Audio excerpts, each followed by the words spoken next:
ರಾಜಕಾರಣದಲ್ಲಿ ರಾಷ್ಟ್ರೀಯ ರಾಜಕಾರಣ ಆಗಿರಬಹುದು ಅಥವಾ ಬೇರೆ ಬೇರೆ ರಾಜ್ಯಗಳ ರಾಜಕಾರಣ ಆಗಿರಬಹುದು, ಪಾದಯಾತ್ರೆಗಳು ರಾಜಕಾರಣಕ್ಕೆ ಟರ್ನಿಂಗ್ ಪಾಯಿಂಟ್ ಕೊಟ್ಟಿದ್ದಾವೆ.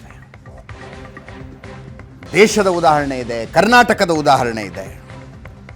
ಸಿದ್ದರಾಮಯ್ಯನವರು ಬಳ್ಳಾರಿಗೆ ಮಾಡಿದ ಐತಿಹಾಸಿಕ ಪಾದಯಾತ್ರೆ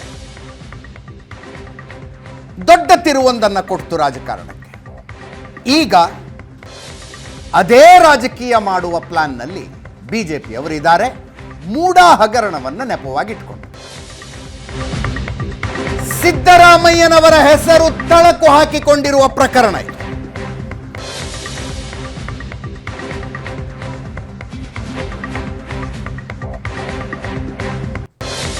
ಇದರ ವಿರುದ್ಧ ಕಾಂಗ್ರೆಸ್ ಮಾದರಿಯಲ್ಲೇ ಹೋರಾಟ ನಡೆಸುವ ರಣತಂತ್ರ ಒಂದು ಬಿಜೆಪಿಯಲ್ಲಿ ತಯಾರಾಗ್ತಾ ಇದೆ.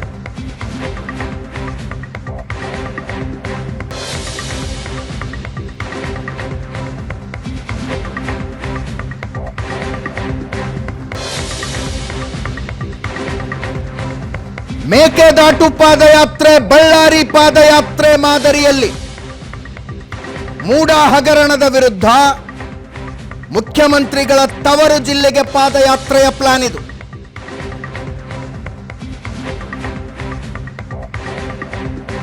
ಸಿದ್ದರಾಮಯ್ಯನವರ ರಾಜೀನಾಮೆಗೆ ಆಗ್ರಹಿಸಿ ಪಾದಯಾತ್ರೆ.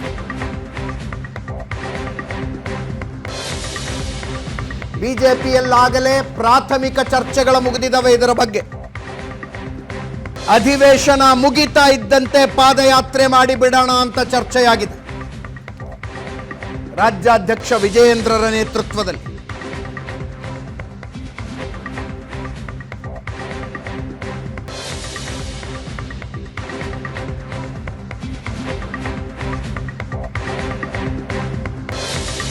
ಬಿಜೆಪಿ ರಾಜ್ಯಾಧ್ಯಕ್ಷ ವಿಜಯೇಂದ್ರ ಈಗಾಗಲೇ ಮೂಡಾ ಹಗರಣಕ್ಕೆ ಸಂಬಂಧಿಸಿದ ದಾಖಲೆಗಳನ್ನು ತರಿಸಿಕೊಂಡು ಪೂರ್ತಿ ಮಾಹಿತಿ ಕಲೆಕ್ಟ್ ಮಾಡಿದ್ದಾರೆ. ನಾಳೆ ಒಂದು ಮಹತ್ವದ ಪತ್ರಿಕಾಗೋಷ್ಠಿ ಮಾಡಿ ದಾಖಲೆಗಳನ್ನು ಬಹಿರಂಗಪಡಿಸುವ ಸಾಧ್ಯತೆ ಇದೆ.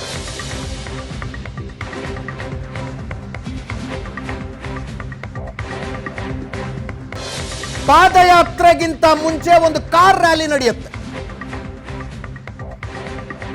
ಈ ವಾರದಲ್ಲೇ ಕಾರ್ ರ್ಯಾಲಿ ಮಾಡಬೇಕು ಅನ್ನುವ ಪ್ಲಾನ್ ಇದೆ. ಸುಮಾರು 500 ಕಾರುಗಳೊಂದಿಗೆ ಮೈಸೂರಿಗೆ ರ್ಯಾಲಿ, ಬೆಂಗಳೂರಿನಿಂದ ಮೈಸೂರಿಗೆ. ಇನ್ನು ಅಧಿವೇಶನದ ಸಂದರ್ಭದಲ್ಲೂ ಅಹೋರಾತ್ರಿ ಧರಣಿ ಮಾಡುವ ಪ್ಲಾನ್ ಇದೆ.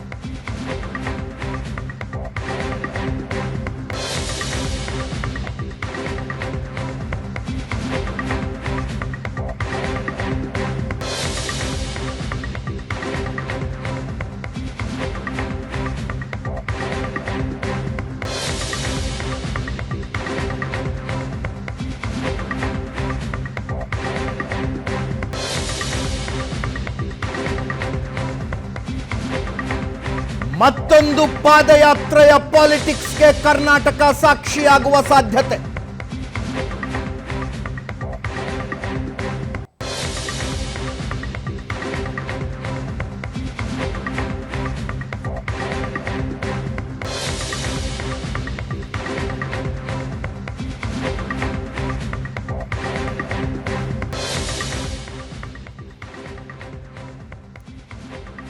ಅಧಿವೇಶನ ಮುಗಿದ ನಂತರ ಬೆಂಗಳೂರಿನಿಂದ ಮೈಸೂರಿಗೆ ಬಿಜೆಪಿ ರಾಜ್ಯಾಧ್ಯಕ್ಷ ವಿಜಯೇಂದ್ರ ನೇತೃತ್ವದಲ್ಲಿ ಪಾದಯಾತ್ರೆ ನಡೆಸುವ ಪ್ಲಾನು.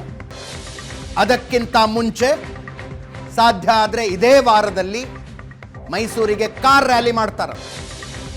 ಒಂದು 500 ಕಾರ್ನಲ್ಲಿ ಮೈಸೂರಿಗೆ ರ್ಯಾಲಿ. ಸಿದ್ದರಾಮಯ್ಯನವರ ರಾಜೀನಾಮೆಗೆ ಆಗ್ರಹಿಸಿ ಈ ರ್ಯಾಲಿ. ಅಧಿವೇಶನದ ಸಂದರ್ಭದಲ್ಲಿ ಅಹೋರಾತ್ರಿ ಧರಣಿ ನಡೆಸುವ ಪ್ಲಾನ್ ಬಿಜೆಪಿ ಮಾಡ್ತಾ ಇದೆ. ಸಿದ್ದರಾಮಯ್ಯನವರ ಬಳ್ಳಾರಿ ಪಾದಯಾತ್ರೆ ಐತಿಹಾಸಿಕವಾದದ್ದು.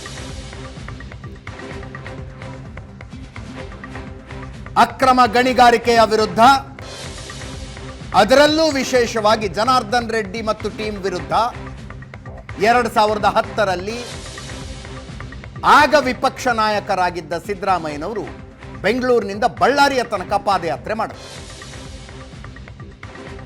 ಪಾದಯಾತ್ರೆ ಕಾಂಗ್ರೆಸ್ಸಿಗೊಂದು ರಿವೈವಲ್ ಕೊಡ್ತು. ಸಿದ್ದರಾಮಯ್ಯನವರ ನಾಯಕತ್ವ ಒಂದು ರೀತಿ ಹೊಸ ಹೊಳಪಿನೊಂದಿಗೆ ಬಂತು ಆ ಪಾದಯಾತ್ರೆಯ ನಂತರ. 2013 ಚುನಾವಣೆಯಲ್ಲಿ ಕಾಂಗ್ರೆಸ್ ಸ್ಪಷ್ಟ ಬಹುಮತದೊಂದಿಗೆ ಅಧಿಕಾರಕ್ಕೆ ಬಂತು. ಈ ಸಲ ವಿಧಾನಸಭಾ ಚುನಾವಣೆಗಿಂತ ಮುಂಚೆ ಡಿ.ಕೆ. ಶಿವಕುಮಾರರ ನೇತೃತ್ವದಲ್ಲಿ ಮೇಕೆದಾಟು ಪಾದಯಾತ್ರೆ ನಡೆಯಿತು. ಮೇಕೆದಾಟಿನಿಂದ ಬೆಂಗಳೂರಿಗೆ ಮೇಕೆದಾಟು ಯೋಜನೆ ಜಾರಿಯಾಗಬೇಕು ಅಂತ ಆಗ್ರಹಿಸಿ ನಡೆದ ಪಾದಯಾತ್ರೆ ಅದು 2022, 2 ವರ್ಷಗಳ ಹಿಂದೆ. ಹಳೆ ಮೈಸೂರಿನಲ್ಲಿ ಕಾಂಗ್ರೆಸ್ ಪರ್ಫಾರ್ಮೆನ್ಸ್ ಕನ್ಸಿಡರಬಲಿ ಇಂಪ್ರೂವ್ ಆಯಿತು. ಹಳೆ ಮೈಸೂರಿನಲ್ಲಿ ಡಿ.ಕೆ. ಶಿವಕುಮಾರ್ ನಾಯಕತ್ವಕ್ಕೊಂದು ಬಲ ಬಂತು ಆ ಪಾದಯಾತ್ರೆ. ಕರ್ನಾಟಕದ ಇತ್ತೀಚಿನ 2 ಪಾದಯಾತ್ರೆಗಳ ಇತಿಹಾಸ ಇದೆ. ಇದೇ ರೀತಿಯ ಪಾದಯಾತ್ರೆಯನ್ನು ಬೆಂಗಳೂರಿನಿಂದ ಮೈಸೂರಿಗೆ ಮಾಡಬೇಕು. ಮೂಡ ಹಗರಣದ ವಿರುದ್ಧ ಪಾದಯಾತ್ರೆ ಮತ್ತು ಮುಖ್ಯಮಂತ್ರಿಗಳ ರಾಜೀನಾಮೆಗೆ ಆಗ್ರಹಿಸಿ ಪಾದಯಾತ್ರೆ ಮಾಡಬೇಕು ಅಂತ ಬಿಜೆಪಿಯ ಪ್ಲಾನ್. ನಮ್ಮ BJP beat reporter Ravi Shivaram ನೇರ ಸಂಪರ್ಕದಲ್ಲಿದ್ದಾರೆ. ನನ್ನ ಕೊಲೀಗ್ ಪ್ರಶಾಂತ್ ನೇರ ಸಂಪರ್ಕದಲ್ಲಿದ್ದಾರೆ. ರವಿ, ಪ್ಲಾನ್ ಫೈನಲ್ ಆಗಿದೆಯಾ? ಇದು ಡೇಟ್ ಏನಾದ್ರು ಫಿಕ್ಸ್ ಆಗಿದೆಯಾ? ಎಷ್ಟು ದೊಡ್ಡ ಪ್ರಮಾಣದಲ್ಲಿ ಮಾಡಬೇಕು ಅನ್ನುವ ಯೋಜನೆ?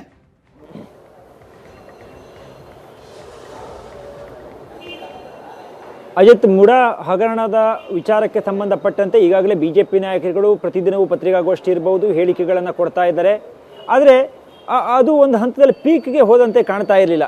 ಹೀಗಾಗಿ ಅಧಿವೇಶನದ ಒಳಗಾಗಿ ಯಾವ ರೀತಿ ಹೋರಾಟವನ್ನು ಮಾಡಬೇಕು ಮತ್ತು ಅಧಿವೇಶನ ಆದ ಬಳಿಕ ಈ ಹೋರಾಟವನ್ನು ಹೇಗೆ ತೆಗೆದುಕೊಂಡು ಹೋಗಬೇಕು ಅನ್ನುವಂಥ ಕುರಿತಾಗಿ ರಾಜ್ಯ ಬಿಜೆಪಿಯ ಸಂಘಟನಾ ವಿಭಾಗ ಈಗಾಗಲೇ ಒಂದು ಸಭೆಯನ್ನು ಮಾಡಿದೆ. ಒಂದು ಮೀಟಿಂಗನ್ನು ಮಾಡಿ ಯಾವ ರೀತಿ ಮತ್ತು ಯಾವಾಗ ಹೋರಾಟವನ್ನು ಮಾಡಬೇಕು ಅನ್ನೋ ಕುರಿತಾಗಿ ಒಂದು ಪ್ಲಾನ್ ಅನ್ನು ರೆಡಿ ಮಾಡಿಕೊಂಡಿದೆ. ಆರಂಭದಲ್ಲಿ ಈಗಿರುವಂಥ ಮಾಹಿತಿಯ ಪ್ರಕಾರ ಅಜಿತ್, ಇದೇ ವಾರ ವಿಜೇಂದ್ರ ಅವರ ನೇತೃತ್ವದಲ್ಲಿ ಬೆಂಗಳೂರಿನಿಂದ ಮೈಸೂರಿನವರೆಗೆ ಸುಮಾರು 500 ಕಾರುಗಳಲ್ಲಿ ಒಂದು ರ್ಯಾಲಿಯನ್ನು ಹೋಗಬೇಕು. ಅಂದರೆ ಅಧಿವೇಶನ ಆರಂಭ ಆಗೋದಕ್ಕೂ ಪೂರ್ವದಲ್ಲಿಯೇ ಇಡೀ ರಾಜ್ಯದ ಗಮನವನ್ನು ಈ ರೂಪದಲ್ಲಿ ಸೆಳೆದು ಅಧಿವೇಶನದ ಒಳಗಡೆ ಹೋಗಿ ಅಲ್ಲಿ ಒಂದು ಅಹೋರಾತ್ರಿ ಧರಣಿ ಇರಬಹುದು ಅಥವಾ ಪ್ರತಿಪಕ್ಷದಲ್ಲಿ ಮೊದಲ ದಿನವೇ ನಿಲುವಳಿಯನ್ನು ಮಂಡಿಸಿ ಆ ವಿಚಾರಕ್ಕೆ, ಮೂಡ ಹಗರಣಕ್ಕೆ ಸಂಬಂಧಪಟ್ಟಂತೆ ಮುಖ್ಯಮಂತ್ರಿಗಳು ರಾಜೀನಾಮೆಯನ್ನು ಕೊಡಬೇಕು ಅನ್ನುವಂಥ ಆಗ್ರಹವನ್ನು ಮಾಡೋದಕ್ಕೆ ಬಿಜೆಪಿ ಪ್ಲಾನ್ ಅನ್ನು ಮಾಡಿಕೊಂಡಿದೆ. ಇನ್ನೊಂದು, ಅಧಿವೇಶನ ಮುಕ್ತಾಯ ಆದ ಬಳಿಕ ವಿಜೇಂದ್ರ ಅವರದ್ದು ರಾಜ್ಯ ಪ್ರವಾಸವೂ ಇದೆ. ಅದಕ್ಕೂ ಪೂರ್ವದಲ್ಲಿ ಹೀಗೆ ಬೆಂಗಳೂರಿಂದ ಮೈಸೂರಿಗೆ ಒಂದು ಪಾದಯಾತ್ರೆಯನ್ನು ಮಾಡಿದರೆ ಉತ್ತಮ ಎನ್ನುವಂಥ ಚರ್ಚೆ ಪಾರ್ಟಿಯಲ್ಲಿ ಬಂದಿದ್ದಾವೆ. ಆದರೆ ಈ ಎರಡೂ ಯಾತ್ರೆಗಳು ಅಥವಾ ಒಂದು ಕಾರ್ ರ್ಯಾಲಿ ಇರಬಹುದು, ಇನ್ನೊಂದು ಪಾದಯಾತ್ರೆ ಇರಬಹುದು, ಯಾವುದೂ ಕೂಡ ಇನ್ನೂ ಕನ್ಫರ್ಮ್ ಆಗಲಿಲ್ಲ ಅಜಿತ್. ಆದರೆ ಈ ರೀತಿ ಒಂದು ಪ್ಲಾನನ್ನು ಬಿಜೆಪಿ ಆರಂಭದಲ್ಲಿ ಪ್ರಾಥಮಿಕವಾಗಿ ಚರ್ಚೆಯನ್ನು ಮಾಡಿದೆ. ಒಂದು ಅಜಿತ್, ಈ 2 ರ್ಯಾಲಿಗಳು ಮತ್ತು ಪಾದಯಾತ್ರೆ ಬಿಜೆಪಿಗೆ 2 ಕಾರಣಕ್ಕೆ ಬಹಳ ಮಹತ್ವದ್ದು ಅಂತ ಅನಿಸುತ್ತೆ. ಯಾಕೆಂದರೆ ಒಂದು ಪ್ರತಿಪಕ್ಷವಾಗಿ ಸರ್ಕಾರದ ಮೇಲೆ ಬಂದಿರುವಂಥ ಗಂಭೀರ ಆರೋಪವನ್ನು ಹೇಗೆ ತೆಗೆದುಕೊಂಡು ಹೋಗಬೇಕು, ವಿಜೇಂದ್ರ ಅವರು ಸಾರಥಿ ಆದ ಮೇಲೆ ಅಥವಾ ವಿಜೇಂದ್ರ ಅವರು ರಾಜ್ಯಾಧ್ಯಕ್ಷ ಆದ ಮೇಲೆ ಪ್ರತಿಪಕ್ಷವಾಗಿ ಬಿಜೆಪಿ ಎಷ್ಟರ ಮಟ್ಟಿಗೆ ಹೋರಾಟವನ್ನು ಮಾಡ್ತು ಎನ್ನುವಂಥ ಪ್ರಶ್ನೆಗಳನ್ನು ಪಾರ್ಟಿ ಒಳಗಡೆ ಇದ್ದವರೇ ಕೇಳ್ತಾ ಇದ್ದಾರೆ. ರಾಜ್ಯದ ಬಿಜೆಪಿ ಸಂಘಟನೆಯಲ್ಲಿ ಕೆಲವರಿಗೆ ಅನುಭವ ಇಲ್ಲ ಎನ್ನುವಂಥ ಮಾತುಗಳನ್ನು ಪ್ರತಿದಿನವೂ ಅವರ ಪಾರ್ಟಿಯಲ್ಲಿರುವವರೇ ಕೆಲವರು ಆಂತರಿಕವಾಗಿ ಚರ್ಚೆಯನ್ನು ಮಾಡಿಕೊಳ್ತಿರುವ ಸಂದರ್ಭದಲ್ಲಿ ವಿಜೇಂದ್ರ ಅವರ ಮೇಲೆ ಇನ್ನೊಂದು ಬಹಳ ಪ್ರಮುಖವಾದ ಆರೋಪಗಳಿರುವಂತೇನು ಅಂದರೆ ಅಜಿತ್, ಸಿದ್ದರಾಮಯ್ಯ ಅವರು ಮುಖ್ಯಮಂತ್ರಿ ಆಗಿದ್ದಾರೆ, ಅವ್ರ ಪಾರ್ಟಿಯವರೇ ಹೇಳುವಂತೆ ನಮ್ದು ಒಂದಿಷ್ಟು ಅಡ್ಜಸ್ಟ್ಮೆಂಟ್ ಪಾಲಿಟಿಕ್ಸ್ ಇದೆ, ಹಾಗಾಗಿ ನಾವು ವಿಪಕ್ಷವಾಗಿ ಸರಿಯಾಗಿ ಹೋರಾಟವನ್ನು ಮಾಡ್ತಾ ಇಲ್ಲ ಎನ್ನುವಂಥ ಆರೋಪ ನಿಶ್ಚಿತವಾಗಿ ವಿಜೇಂದ್ರ ಅವರು ಅಥವಾ ಯಡಿಯೂರಪ್ಪ ಅವರ ಫ್ಯಾಮಿಲಿ ಮೇಲೆ ಇದೆ.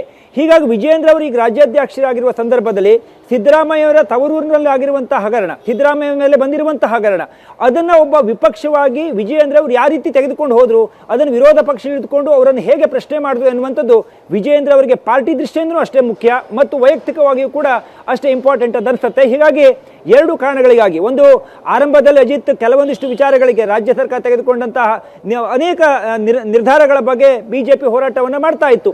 ಅದು ಫ್ರೀಡಂ ಪಾರ್ಕಲ್ಲಿ ಹೋರಾಟವನ್ನು ಮಾಡ್ತಾ ಇದ್ರು, 100-200 ಜನಗಳು ಸೇರ್ತಾ ಇದ್ರು, ಯಾರು ಕೂಡ ಆಸಕ್ತಿಯನ್ನು ತೋರಿಸ್ತಾ ಇರಲಿಲ್ಲ. ಹೀಗಾಗಿ ಬಿಜೆಪಿ ವಿಪಕ್ಷವಾಗಿ ಹೋರಾಟವನ್ನೇ ಮಾಡೋದು ಮರೆತುಬಿಟ್ಟಿದೆ ಎನ್ನುವಂಥ ಆರೋಪಗಳನ್ನು ಪಾರ್ಟಿಯಲ್ಲಿ ಇದ್ದಂಥ ಅನೇಕ ನಾಯಕರುಗಳು ಮಾಡ್ತಾ ಇದ್ರು. ಆದರೆ ಈಗ ಮೂಡ ಹಗರಣದಲ್ಲಿ ಅದು ಬಿಜೆಪಿ ಸರ್ಕಾರ ಇದ್ದಾಗ ಕೊಟ್ಟಿರುವಂಥದ್ದು ಹೇಳುವಂಥ ಮಾತುಗಳನ್ನು ಹೇಳ್ತಾ ಇದ್ದಾರೆ. ಎಸ್.ಟಿ. ಸೋಮಶೇಖರಲ್ಲಿ ಉಸ್ತುವಾರಿಯಾಗಿದ್ದರು, ಅವರು ಹೇಳ್ತಾ ಇದ್ದಾರೆ, ನನಗೆ ಗೊತ್ತಿತ್ತು ಇದೆಲ್ಲ ಹೇಳುವಂಥ ಮಾತುಗಳನ್ನು ಹೇಳ್ತಾ ಇದ್ದಾರೆ. ಹೀಗಾಗಿ ಪಾರ್ಟಿಯಲ್ಲಿ ಇದ್ದವರೇ ಇದನ್ನು ನೇರವಾಗಿ ಆರೋಪವನ್ನು ಮಾಡ್ತಾ ಇಂಥ ಹಗರಣ ಆಗಿದೆ ಹೇಳೋದನ್ನು ಒಪ್ಪಿಕೊಳ್ತಾ ಇರುವ ಸಂದರ್ಭದಲ್ಲಿ ಬಿಜೆಪಿ ಏನು ಮಾಡ್ತು, ಯಾವ ರೀತಿ ಪ್ರಶ್ನೆಗಳನ್ನು ಕೇಳ್ತು ಎನ್ನುವಂಥದ್ದು ಸಾರ್ವಜನಿಕವಾಗಿ ಸಹಜವಾಗಿ ಪ್ರಶ್ನೆಗಳು ವ್ಯಕ್ತವಾಗ್ತವೆ. ಹೀಗಾಗಿ ಅಧಿವೇಶನದ ಪೂರ್ವದಲ್ಲಿ ಒಂದು ರ್ಯಾಲಿ, ಅದಾದ ಬಳಿಕ ಪಾದಯಾತ್ರೆ ಮತ್ತು ಅದನ್ನು ಮುಂದಿನ ರಾಜ್ಯಾದ್ಯಂತ ಹೇಗೆ ಹೋರಾಟವನ್ನು ಮಾಡಬೇಕು? ಈಗ ವಾಲ್ಮೀಕಿ ನಿಗಮದ ಹೋರಾಟದಲ್ಲಿ ಬಿಜೆಪಿ ಫಸ್ಟು ಹೋರಾಟವನ್ನು ಕೈಗೆತ್ತಿಕೊಳ್ಳುವಾಗಲೇ ತಡವನ್ನು ಮಾಡ್ತು ಎನ್ನುವಂಥ ಆರೋಪಗಳು ಬಂದು ಮಾಧ್ಯಮಗಳು ಪ್ರಶ್ನೆಗಳನ್ನು ಮಾಡ್ತಾ ಹೋದರು. ಇದು ಸಾರ್ವಜನಿಕರ ಹಣ, ಈ ರೀತಿ ಪೋಲಾಗಿದೆ, ಈ ರೀತಿ ಹಗರಣಗಳಾಗಿದೆ, ಪ್ರತಿಪಕ್ಷವಾಗಿ ಬಿಜೆಪಿ ಏನು ಮಾಡ್ತು ಹೇಳುವಂಥ ಪ್ರಶ್ನೆಗಳನ್ನು ಮಾಡಿದ ಬಳಿಕ ಬಿಜೆಪಿ ಫ್ರೀಡಂ ಪಾರ್ಕಲ್ಲಿ ಒಂದು ಪ್ರತಿಭಟನೆಯನ್ನು ಮಾಡಿತ್ತು. ಹಾಗೆ ನಂತರದಲ್ಲಿ ಸಚಿವ ನಾಗೇಂದ್ರ ಅವರು ರಾಜೀನಾಮೆಯನ್ನು ಕೊಟ್ಟರು. ಈಗ ಬಿಜೆಪಿಗೆ ಇರುವಂಥ ಬಹುದೊಡ್ಡ ಒಂದು ಅಸ್ತ್ರ ಅಂತ ಹೇಳಿದರೆ ಅಜಿತ್, ಅದು ಮುಡಾ ಹಗರಣ. ಹೀಗಾಗಿ ಸಿದ್ದರಾಮಯ್ಯನವರ ಕ್ಷೇತ್ರದಲ್ಲಿ ಮತ್ತು ಅವರ ತವರೂರಾದಂಥ ಒಂದು ಪ್ರಕರಣವನ್ನು ರಾಜಕೀಯವಾಗಿ ಬಿಜೆಪಿ ಹೇಗೆ ಬಳಸ್ಕೊಳ್ಬೇಕು, ಅದರಲ್ಲೂ ಪ್ರಮುಖವಾಗಿ ಬಿಜೆಪಿಗೆ ಯಾಕೆ ಇನ್ನೊಂದು ದೃಷ್ಟಿಯಿಂದ ಮಹತ್ವದ್ದು ಅಂತ ಅಜಿತ್, ಹಳೆ ಮೈಸೂರು ಭಾಗದಲ್ಲಿ ಬಿಜೆಪಿ ಸಂಘಟನೆಯನ್ನು ಮಾಡೋದಕ್ಕೆ, ಅಲ್ಲಿ ತನ್ನ ಸಂಘಟನೆಯ ಜಾಲವನ್ನು ವಿಸ್ತರಿಸೋದಕ್ಕೆ ಬಿಜೆಪಿಗೆ ಕಳೆದ ವಿಧಾನಸಭಾ ಚುನಾವಣೆಯಲ್ಲಿ ಒಂದಿಷ್ಟು ಅನುಕೂಲಗಳಾದರೂ ಕೂಡ ವಿಚಾರಗಳು ಜಾಸ್ತಿ ಇರಲಿಲ್ಲ. ಈಗ ಮೇಲಿನ ಮೇಲೆ ಈ ರೀತಿಯ ವಿಚಾರಗಳು ಸಿದ್ದರಾಮಯ್ಯರ ತವರೂರಿನಲ್ಲಾದಂಥ ಪ್ರಕರಣ ಆದ್ದರಿಂದ ಬಿಜೆಪಿಗೆ ರಾಜಕೀಯವಾಗಿ ಒಂದು ಸಂಘಟನೆಯನ್ನು ಬಲಗೊಳಿಸೋದಕ್ಕೆ, ಆ ಭಾಗದಲ್ಲಿ ಹೋಗಿ ಬಿಜೆಪಿಯನ್ನು ಬೇರು ಸಹಿತ ಗಟ್ಟಿ ಮಾಡೋದಕ್ಕೆ ಬಹುಶಃ ಬಿಜೆಪಿಗೆ ಇದು ಒಂದು ರಾಜಕೀಯವಾಗಿ ಸಿಕ್ಕಂಥ ಅಸ್ತ್ರವೂ ಇರಬಹುದು. ಆ ಕಾರಣಕ್ಕಾಗಿ ಪಾದಯಾತ್ರೆಯ ಮೂಲಕ ಒಂದು ವಿಪಕ್ಷವಾಗಿ ಹೋರಾಟವನ್ನು ಮಾಡೋದಕ್ಕೆ ಬಿಜೆಪಿ ತೀರ್ಮಾನವನ್ನು ಮಾಡಿದೆ. ನಾವೀಗಾಗಲೇ ತೋರಿಸ್ತಾ ಇದ್ದೀವಿ ಅಜಿತ್, ಸಿದ್ದರಾಮಯ್ಯನವರು ಪಾದಯಾತ್ರೆಯನ್ನು ಮಾಡಿದ್ರು ಬಳ್ಳಾರಿಗೆ. 2010ರಲ್ಲಿ ಅವರು ಮುಖ್ಯಮಂತ್ರಿ ಆಗೋದಕ್ಕೆ ಕಾರಣವಾಯಿತು ಅನ್ನುವಂಥದ್ದಿರ್ಬೋದು. ಮೊನ್ನೆ ಡಿ.ಕೆ. ಶಿವಕುಮಾರ್ ಅವರು ಪಾದಯಾತ್ರೆಯನ್ನು ಮಾಡಿದರು, ನೀರಿಗಾಗಿ ಪಾದಯಾತ್ರೆಯನ್ನು ಮಾಡಿದರು. ಅದು ನಂತರದಲ್ಲಿ ಕಾಂಗ್ರೆಸ್ 135 ಸ್ಥಾನಗಳೊಂದಿಗೆ ಅಧಿಕಾರಕ್ಕೆ ಬಂತು. ರಾಜಕೀಯವಾಗಿ ಯಾವ ಪಕ್ಷ ಪಾದಯಾತ್ರೆಯನ್ನು ಮಾಡುತ್ತೆ ಮತ್ತು ಯಾವ ಪಾರ್ಟಿಯ ನಾಯಕತ್ವ ಆ ಒಂದು ಪಾದಯಾತ್ರೆಯಲ್ಲಿ ವಹಿಸ್ಕೊಳ್ಳುತ್ತೆ, ಅವರು ಮುಖ್ಯಮಂತ್ರಿ ಆಗಿದ್ದು ಕೂಡ ನೋಡಿದ್ದೇವೆ. ಡಿ.ಕೆ. ಶಿವಕುಮಾರ್ ಮುಂದೆ ಆಗ್ತಾರೆ ಬಿಡ್ತಾರೆ ಗೊತ್ತಿಲ್ಲ, ಆದರೆ ವಿಜೇಂದ್ರ ಅವರ ಈ ನೇತೃತ್ವದಲ್ಲಿ ನಡೀತಿರುವಂಥ ಪಾದಯಾತ್ರೆ ರಾಜಕೀಯವಾಗಿ ಕೂಡ ವಿಜೇಂದ್ರರಿಗೂ ಅಷ್ಟೇ ವೈಯಕ್ತಿಕವಾಗಿ ಮಹತ್ವದ್ದು ಮತ್ತು ವಿಪಕ್ಷವಾಗಿ ಬಹಳ ಇಂಪಾರ್ಟೆಂಟ್ ಆಗಿ ಕಾಣ್ತಾ ಇದೆ. ಅಜಿತ್, ಎಸ್, ಪ್ರಶಾಂತ್ ಹತ್ರ ಹೋಗ್ತಾ ಇದ್ದೀನಿ. ಪ್ರಶಾಂತ್, ಬಿಜೆಪಿ ಪಾದಯಾತ್ರೆಯ ಪ್ರಸ್ತಾಪ ಬಂದಾಗ ಕಾಂಗ್ರೆಸ್ ಮಾದರಿಯ ರಾಜಕಾರಣಕ್ಕೆ ಬಿಜೆಪಿ ಸಿದ್ಧತೆ ಅಂತ ಹೇಳ್ತೀವಿ ನಾವು. ಪಾದಯಾತ್ರೆ ಸಾಮಾನ್ಯವಾಗಿ ಏನೋ ಕಾಂಗ್ರೆಸ್ಸಿನ ರಾಜ್ಯ ಆಗಿರ್ಬೋದು, ನ್ಯಾಷನಲ್ ಲೆವೆಲ್ನಲ್ಲಾಗಿರ್ಬೋದು, ರಾಹುಲ್ ಗಾಂಧಿಯವರ ಪಾದಯಾತ್ರೆಯನ್ನು ದೊಡ್ಡ ಸದ್ದು ಮಾಡಿತು. ಅದೇ ಹಾಗೇನಿಲ್ಲ. ಈಗ ಯಡಿಯೂರಪ್ಪನವರು ಬಗರ್ ಹುಕುಂ ಸಂದರ್ಭದಲ್ಲಿ ಅವರು ಶಿಕಾರಿಪುರದಿಂದ ಬೆಂಗಳೂರದವರೆಗೆ ಸೈಕಲ್ ಯಾತ್ರೆ ಮಾಡಿದರು. 83ರಲ್ಲಿ ಯಡಿಯೂರಪ್ಪನವರು ಮೊದಲ ಬಾರಿ ಶಾಸಕರಾಗಿ ಆಯ್ಕೆಯಾದ ನಂತರ ಅವರು ಸೈಕಲ್ ಮೇಲೆ ಬೆಂಗಳೂರುವರೆಗೆ ಯಾತ್ರೆ ಮಾಡಿದರು. ಯಡಿಯೂರಪ್ಪನವರ ಪಾದಯಾತ್ರೆಗಳು ಅಷ್ಟೇ ಫೇಮಸ್ ಆಗಿತ್ತು. ಇತ್ತೀಚಿನ ದಿನಗಳಲ್ಲಿ ನೀವು ಹೇಳಿದಂತೆ ಹೌದು, ಸಿದ್ದರಾಮಯ್ಯನವರ ಪಾದಯಾತ್ರೆ, ಗಣಿಗೆ ಸಂಬಂಧಪಟ್ಟಿರ್ತಕ್ಕಂಥ ಏನು ಪಾದಯಾತ್ರೆ ಇತ್ತು ಅದು ಬಹಳ ಚರ್ಚೆಗೂ ಗ್ರಾಸವಾಗಿತ್ತು. ಅದು ಒಂದು ಪೊಲಿಟಿಕಲ್ ಡಿವಿಡೆಂಟನ್ನು ಕೂಡ ಕಾಂಗ್ರೆಸ್ಗೆ 2013ರ ಚುನಾವಣೆಯಲ್ಲಿ ತಂದು ಕೊಡ್ತು. ಬಿ ಜೆ ಪಿ ಒಡೆದದ್ದು ಕೂಡ ಒಂದು ಪ್ರಮುಖವಾಗಿರ್ತಕ್ಕಂಥ ಕಾರಣವಿತ್ತು.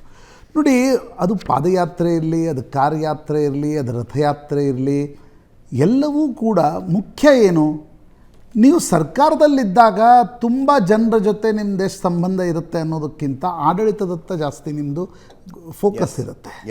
ನೀವು ವಿಪಕ್ಷಗಳಿಗೆ ಜನ ಕೂಡಿಸೋದು ಯಾಕೆ?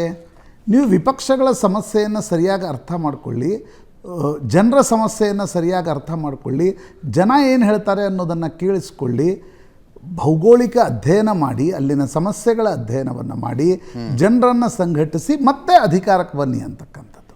ಇದನ್ನು ವಿಪಕ್ಷಗಳು ಮಾಡಬೇಕಾದ ಕೆಲಸವೇ, ಇದರಲ್ಲಿ ಹೊಸತೇನಿಲ್ಲ. ಈಗ ವೈ.ಎಸ್. ರಾಜಶೇಖರ ರೆಡ್ಡಿ 2002-03ರಲ್ಲಿ ಅವ್ರು ನಡೆಸಿರ್ತಕ್ಕಂಥ ಪಾದಯಾತ್ರೆ ಚಂದ್ರಬಾಬು ನಾಯ್ಡು ಅವರ ಒಂದು ಕಾರ್ಪೊರೇಟ್ ಗವರ್ನೆನ್ಸ್ ಸರ್ಕಾರವನ್ನು ಕಿತ್ತೊಗಿತು.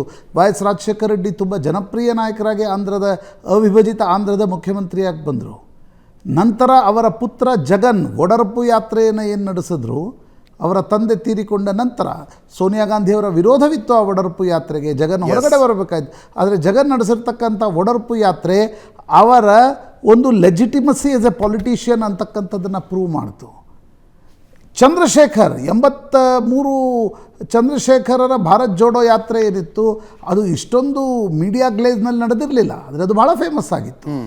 ಅಡ್ವಾಣಿಯವರ ರಥಯಾತ್ರೆಗಳನ್ನು ನಾವು ನೋಡಿದ್ದೀವಿ. ಹೌದು, ಅಡ್ವಾಣಿಯವರ 4-5 ರಥಯಾತ್ರೆಗಳು ಅಯೋಧ್ಯೆಯಿಂದ ಹಿಡಿದು 2009ರವರೆಗಿನ ಅವರ ರಥಯಾತ್ರೆಗಳನ್ನು ನಾವು ನೋಡಿದ್ದೀವಿ.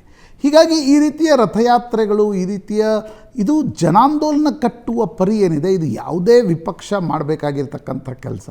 ನನಗನ್ಸುತ್ತೆ ನೋಡಿ, ರಾಜ್ಯಾಧ್ಯಕ್ಷರಾಗಿ ವಿಜೇಂದ್ರ ಅಧಿಕಾರ ಸ್ವೀಕಾರದ ನಂತರ ಲೋಕಸಭಾ ಚುನಾವಣೆಯಲ್ಲಿ ಬಿ ಜೆ ಪಿಗೆ 19 ಸೀಟ್ಗಳು ಬಂದಿವೆ, ಅಂದರೆ ಬಿ ಜೆ ಪಿ ಪ್ಲಸ್ 19 ಸೀಟ್ಗಳು ಬಂದಿವೆ. ಆದರೆ ಅದನ್ನು ನರೇಂದ್ರ ಮೋದಿ ಕ್ರೆಡಿಟ್ ಅಂತಕ್ಕಂಥದ್ದನ್ನು ಹೇಳಲಾಗತ್ತೆ. ವಿಜೇಂದ್ರರಿಗೆ ಒಂದು ಲೀಡರ್ಶಿಪ್ ಮಾನ್ಯತೆ ಮತ್ತು ಒಂದು ರೀತಿಯಾಗಿರ್ತಕ್ಕಂಥ ಅಂಗೀಕಾರತೆ ಬರಬೇಕಾದ್ರೆ ಅವರು ಈ ರೀತಿಯ ಆಂದೋಲನಗಳನ್ನು ಕಟ್ಟಬೇಕಾಗತ್ತೆ, ಈ ರೀತಿಯ ವಿಪಕ್ಷಗಳ ಒಂದು ಹೋರಾಟಗಳನ್ನು ರೂಪಿಸಬೇಕಾಗತ್ತೆ. ಹೋರಾಟಗಳನ್ನು ರೂಪಿಸದೆ ನಾವು ಕೇವಲ ವಿರೋಧ ಪಕ್ಷದಲ್ಲಿದ್ದೀವಿ ಅನ್ನುವ ಕಾರಣಕ್ಕೋಸ್ಕರ ಅಧಿಕಾರಕ್ಕೆ ಬರ್ತೀವಿ ಅಂತಕ್ಕಂಥದ್ದು ಇರುತ್ತೋ, ಅಥವಾ ಈ ರೀತಿ ಈಗ ಮೂಡ ಹಗರಣ ಫಾರ್ ಎಕ್ಸಾಂಪಲ್, ಸರ್ಕಾರ ಯಾವುದೇ ಕ್ರಮ ತೆಗೆದುಕೊಳ್ತಾ ಇಲ್ಲ. ಫಾರ್ ಎಕ್ಸಾಂಪಲ್ ನಾಗೇಂದ್ರ ಮತ್ತು ದದ್ದಲ್ರ ವಿಚಾರಣೆಗೊಳಪಡಿಸಿರ್ತಕ್ಕಂಥದ್ದು, ನಾಳೆ 15ಕ್ಕೆ ಅಧಿವೇಶನ ಇದೆ. ಒಂದು ವೇಳೆ ವಿಚಾರಣೆ ನಡೆಯದೇ ಹೋದರೆ, ಈಗಲೇ ಮಾಧ್ಯಮಗಳು ಬೆನ್ನು ಹತ್ತಿವೆ, ನಾಳೆ ವಿಧಾನಸಭೆಯ ಅಧಿವೇಶನವನ್ನು ವಿಪಕ್ಷಗಳು ನಡೆಯಲಿಕ್ಕೆ ಬಿಡೋಲ್ಲ ಅನ್ನೋ ಕಾರಣಕ್ಕೋಸ್ಕರ ಅವ್ರಿಗೆ ನೋಟಿಸ್ ನೀಡಲಾಯಿತು. ಎಸ್, ಆದರೆ ಆ ನೋಟಿಸ್ ಎಂಥದ್ದು ಅಜಿತ್, ನೀವು ಸಣ್ಣ ನೋಟಿಸ್ ಬಂದರೆ ಜನ ಆಂಟಿಸಿಪೇಟ್ರಿ ಬೇಲ್ ತೆಗೆದುಕೊಳ್ತಾರೆ. ಹೌದು ಹೌದು, ಪೊಲೀಸರು ಒಂದು ಸಣ್ಣ ನೋಟಿಸ್ ಬಂದರೆ ನಿರೀಕ್ಷಣಾ ಜಾಮೀನು ತೆಗೆದುಕೊಳ್ತಾರೆ. ಇಲ್ಲಿ ಸೆನ್ಸ್ ಆಫ್ ಸೆಕ್ಯೂರಿಟಿ ಎಷ್ಟರ ಮಟ್ಟಿಗಿದೆ ನೋಡಿ. ಹಾಂ, ಅಂದರೆ ನಾಗೇಂದ್ರ ಮತ್ತು ದದ್ದಲ್ರನ್ನ ವಿಚಾರಣೆಗೆ ಕರೆದಾಗ ನೋಟಿಸ್ ಪೊಲೀಸರು ಕೊಟ್ಟಾಗ ಅವರು ನಿರೀಕ್ಷಣಾ ಜಾಮೀನು ತೆಗೆದುಕೊಳ್ಳು, ಅಂದರೆ ಅವ್ರಿಗೆ ಗೊತ್ತಿದೆ ಏನೂ ಆಗಲ್ಲ ಅಂತಕ್ಕಂಥದ್ದು. ಆ ರೀತಿಯ ವಿಚಾರಣೆಗಳನ್ನು ಸರ್ಕಾರ ನಡೆಸ್ತಾ ಇದೆ. ಆ ಸಂದರ್ಭದಲ್ಲಿ ವಿಪಕ್ಷಗಳಿಂದ ಸಾಕಷ್ಟು ನಿರೀಕ್ಷೆ ಇದೆ, ಸದನದ ಒಳಗಿರ್ಬೋದು, ಸದನದ ಹೊರಗಡೆ ಇರ್ಬೋದು. ವಿಪಕ್ಷಗಳು ಯಾವ ರೀತಿಯ ಹೋರಾಟವನ್ನು ರೂಪಿಸ್ತವೆ ಅಂತಕ್ಕಂಥದ್ದರ ಬಗ್ಗೆ ಸಾಕಷ್ಟು ನಿರೀಕ್ಷೆಗಳಿವೆ. ಆ ಕಾರಣದಿಂದ ನನಗನ್ಸುತ್ತೆ, ಒಂದು ವೇಳೆ BJPಯವರು ಬೆಂಗಳೂರಿನಿಂದ ಮೈಸೂರುವರೆಗಿನ ಪಾದಯಾತ್ರೆ, ಕಾರ್ ಯಾತ್ರೆ ನಡೆಸ್ತಾ ಇದ್ದರೆ ಅಷ್ಟರ ಮಟ್ಟಿಗೆ ಸರ್ಕಾರದ ಮೇಲೆ ಒತ್ತಡ ಹಾಕ್ತಕ್ಕಂಥ ಕೆಲಸ ವಿಪಕ್ಷಗಳು ಮಾಡಲೇಬೇಕು. ಅದರ ಜೊತೆಗೆ ಸಿದ್ದರಾಮಯ್ಯನವ್ರಿಗೂ ಅಂದರೆ ಹೊಸ ಎಕ್ಸ್ಪೀರಿಯನ್ಸ್ ಇದು. ತಮ್ಮ ಸರ್ಕಾರದ ಮೇಲೆ, ಸರ್ಕಾರದಲ್ಲಿರುವವರ ಮೇಲೆ ಆರೋಪಗಳು ಬಂದಾಗ ಅದನ್ನ ಎದುರಿಸಿದ್ದಾರೆ. ನೇರವಾಗಿ ತಮ್ಮ ಇಂಟಿಗ್ರಿಟಿಯ ಮೇಲೆ ಪ್ರಶ್ನೆಗಳನ್ನು ಎತ್ತಿರುವಂಥ ಹಗರಣ ಇದು. ನೋಡಿ, ಇಡೀ ಸಿದ್ದರಾಮಯ್ಯನವರ ರಾಜಕಾರಣದ ಜರ್ನಿಯನ್ನು ತೆಗೆದುಕೊಂಡಾಗ ವೈಯಕ್ತಿಕವಾಗಿ ಅವರ ಮೇಲೆ ಯಾವುದೇ ರೀತಿಯಾಗಿರ್ತಕ್ಕಂಥ ಆರೋಪಗಳು ಎಂದೂ ಬಂದಿಲ್ಲ. ಹೌದು, ಅಂದರೆ ಒಂದು ರೀತಿ ಅವರ ಮುಖ್ಯಮಂತ್ರಿಯಾಗಿ ಕೂಡ 2013ರಿಂದ 2018ರವರೆಗೆ 3 ಮಂತ್ರಿಗಳ ರಾಜೀನಾಮೆ ಕೊಟ್ಟರು. KJ ಜಾರ್ಜ್ ಕೊಟ್ಟರು, ಅದರಲ್ಲಿ ಮುಖ್ಯಮಂತ್ರಿಗಳ ಪಾತ್ರ ಏನಿರಲಿಲ್ಲ. ಕರೆಕ್ಟ್. ಸಂತೋಷ್ ಲಾಡ್ ರಾಜೀನಾಮೆ ಕೊಟ್ಟರು. ಪಾದಯಾತ್ರೆ ನಡೆಸಿಯೂ ಕೂಡ ಗಣಿಗಾರಿಕೆಗೆ ಸಂಬಂಧಪಟ್ಟಂತೆ ABC ಕೆಟಗರಿ ಮಾಡಿತ್ತು ಸೆಂಟ್ರಲ್ ಎಂಪವರ್ಡ್ ಕಮಿಟಿ. ಅದರಲ್ಲಿ ಸಂತೋಷ್ ಲಾಡ್ ಅವರ ಗಣಿಗಾರಿಕೆ ಇತ್ತು ಅನ್ನುವ ಕಾರಣಕ್ಕೋಸ್ಕರ ರಾಜೀನಾಮೆ ಕೊಡಬೇಕಾಯಿತು. ಎಸ್.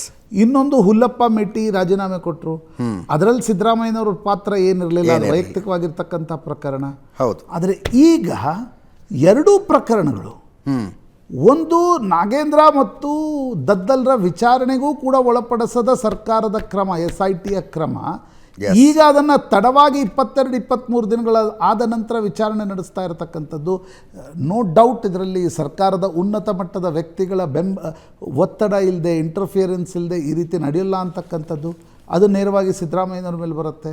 ಮೂಡ ಹಗರಣ, ನಮಗೆ ಅಕ್ವೈರ್ ಮಾಡಿದ ಲ್ಯಾಂಡ್ ಮಾಡಿದ್ದೇ ಗೊತ್ತಿರಲಿಲ್ಲ ಅಂತಕ್ಕಂಥದ್ದನ್ನು ಹೇಳಲಾಗ್ತಾ ಇದೆ.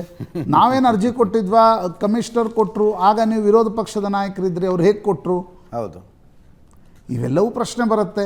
ಮತ್ತು ಇದು ಬರೀ ಕೇವಲ ರಾಜಕೀಯ ಬೈಟ್, ಆರೋಪ ಪ್ರತ್ಯಾರೋಪಗಳಿಂದ ಸಿದ್ಧ ಆಗೋದಲ್ಲ, ಇದಕ್ಕೊಂದು ತನಿಖೆಯನ್ನು ನಡೆಸಬೇಕು, ಡಾಕ್ಯುಮೆಂಟ್ ಇಟ್ಕೊಂಡು ಮಾತಾಡಬೇಕು. ಹೇಗೆ ನಿಶ್ಚಿತವಾಗಿ ಒಂದು ರೀತಿಯ ಒತ್ತಡ ನಿಶ್ಚಿತವಾಗಿ ಇದೆ. ಈಗ ಅದನ್ನು ವಿಪಕ್ಷಗಳು ಇನ್ನೊಂದು ಹಂತಕ್ಕೆ ತೆಗೆದುಕೊಂಡು ಹೋಗಿರ್ತಕ್ಕಂಥದ್ದು. ಯಾವುದೇ ಸರ್ಕಾರ ಇರಲಿ, ಯಾವುದೇ ಪಕ್ಷ ವಿಪಕ್ಷದಲ್ಲಿರಲಿ, ಹೋರಾಟವನ್ನು ರೂಪಿಸಬೇಕಾಗಿರ್ತಕ್ಕಂಥದ್ದು ಅವರ ಕರ್ತವ್ಯ. ಎಸ್. ಈಗ ಮಾಧ್ಯಮಗಳು ನಾವು ರಿಲೆಂಟ್ಲೆಸ್ ಪರ್ಸ್ಯೂವ್ ಈಗ ನಾಗೇಂದ್ರ ಪ್ರಕರಣದ ಬಗ್ಗೆ ಏಷ್ಯಾನೆಟ್ ಸುವರ್ಣ ನ್ಯೂಸೇ ಪದೇ ಪದೇ ಅದನ್ನು ಪ್ರಸ್ತಾಪಿಸಿ ಯಾಕೆ ನೋಟಿಸ್ ನೀಡಿಲ್ಲ ಅಂತಕ್ಕಂಥದ್ರ ಬಗ್ಗೆ ಪ್ರಸ್ತಾಪಿಸಿದ ನಂತರ ಈಗ ನೋಟಿಸ್ ನೀಡಲಾಗಿದೆ. ಅದಕ್ಕೊಂದು ಕಾರಣ ವಿಧಾನಮಂಡಲದ ಅಧಿವೇಶನವೂ ಕೂಡ ಹೌದು. ಯಾಕೆ ನನಗನ್ಸುತ್ತೆ BJP ತಡವಾಗಿ ಆದರೂ ಕೂಡ ಅಧಿಕಾರ ಕಳೆದುಕೊಂಡ ನಂತರ 6 ತಿಂಗಳು ಏನು ಮಾಡಬೇಕು ಅಂತ ಅವ್ರಿಗೆ ಗೊತ್ತಿರಲಿಲ್ಲ. ಆಮೇಲೆ ಲೋಕಸಭಾ ಚುನಾವಣೆ ಬಂತು.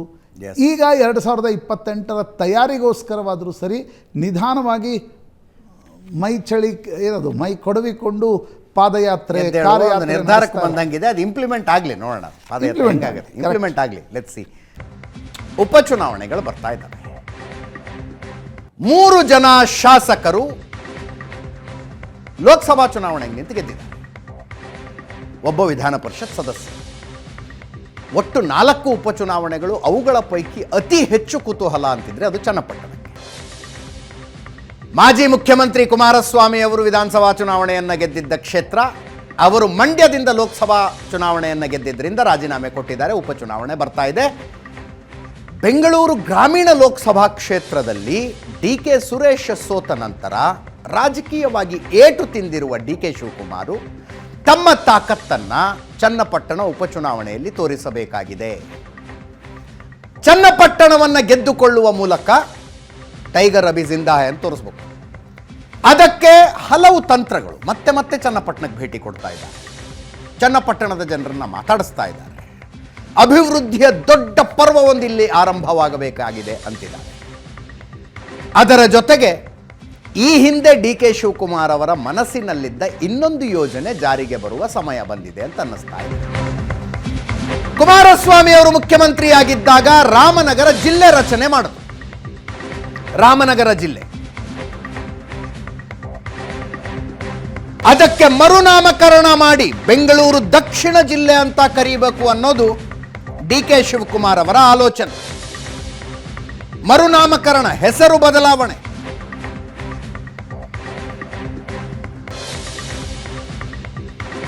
ಹೆಸರಿನಲ್ಲೇನಿದೆ ಅಂತ ಕೇಳುವವರಿಗೆ ಡಿ ಕೆ ಶಿವಕುಮಾರ್ ಹೇಳ್ತಾರೆ, ಹೆಸರಿನಲ್ಲೇ ಎಲ್ಲ ಇದೆ ಅಂತ.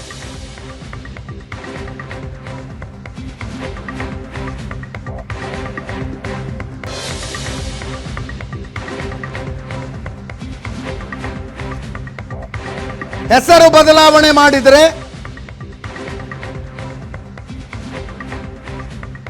ಅಭಿವೃದ್ಧಿ ಕೆಲಸಗಳು ಬೇಗ ಬೇಗ ಆಗ್ತವೆ, ಕೈಗಾರಿಕೆಗಳಿಗೆ ಅನುಕೂಲ ಅಂತಾರೋ.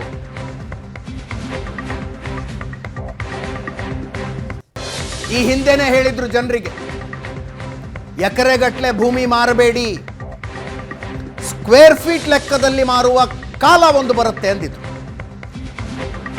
ಸ್ಕ್ವೇರ್ ಫೀಟ್ ಲೆಕ್ಕದಲ್ಲಿ ಜಮೀನು ಮಾರುವ ಕಾಲ ಬರುತ್ತೆ, ಎಕರೆಗಟ್ಟಲೆ ಮಾರಬೇಡಿ ಅಂದಿದ್ರು.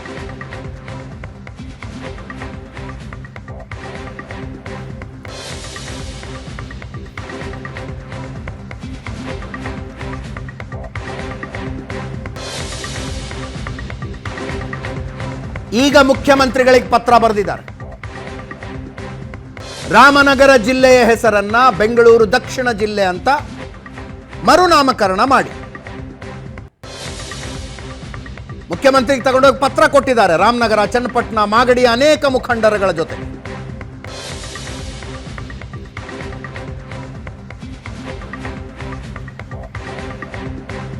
ಬೆಂಗಳೂರಿಗೆ ಇನ್ನೊಂದು ಏರ್ಪೋರ್ಟ್ನ ಅವಶ್ಯಕತೆ ಇದೆ, ಅದು ಎಲ್ಲಿ ಮಾಡಬೇಕು ಅನ್ನುವ ಚರ್ಚೆ ನಡೀತಾ ಇದೆ.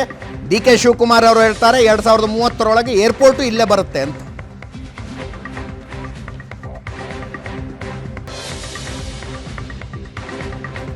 ರಾಮನಗರ, ಚನ್ನಪಟ್ಟಣ, ಕನಕಪುರ, ಮಾಗಡಿ, ಹಾರೋಹಳ್ಳಿ ತಾಲೂಕುಗಳನ್ನು ಸೇರಿಸಿ ಬೆಂಗಳೂರು ದಕ್ಷಿಣ ಜಿಲ್ಲೆ ಅಂತ ಕರಿಬೇಕು ಅನ್ನೋದು ಮನವಿ.